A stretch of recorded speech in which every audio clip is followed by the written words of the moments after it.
আপনারা যদি অবিলম্বে শপথ গ্রহণের অনুষ্ঠানের ব্যবস্থা না করেন তাহলে ঢাকা শহরের দক্ষিণের ভোটারদেরকে সাথে নিয়ে আমি নিজেই শপথ করে আমি আমার চেয়ার গ্রহণ করব।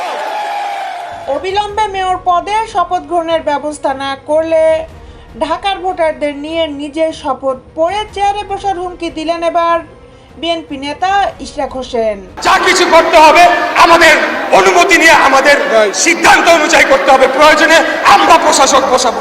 বিস্তারিত নিয়ে আপনাদের সাথে আছি আমি শামিমা সুলতানা।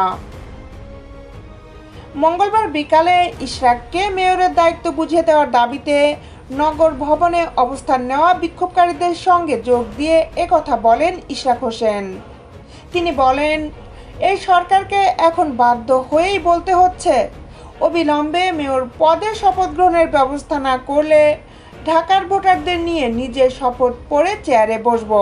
বহিরাগত উপদেষ্টা কাউকে এই নগর ভবনে প্রবেশ করতে দেওয়া হবে না।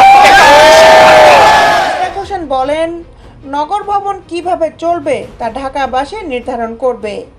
কোনো বহিরাগত উপদেষ্টা বা প্রশাসক দিয়ে এই নগর ভবন পরিচালনা করতে দেওয়া হবে না।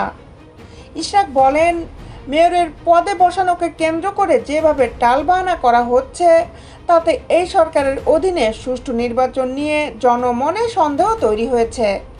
এই সরকার নিরপেক্ষতা হারিয়েছে।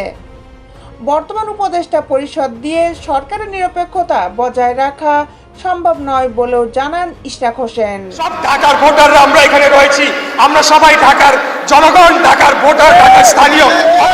কর্মসূচির ব্যাপারে ইশরাক বলেন, ঈদ সামনে রেখে জনদুর্ভোগ বিবেচনায় ডিএসসিসির মেয়র হিসাবে শপথ পড়ানোর দাবিতে নগর ভবনের সামনে অবস্থান কর্মসূচি স্থগিত করা হয়েছে।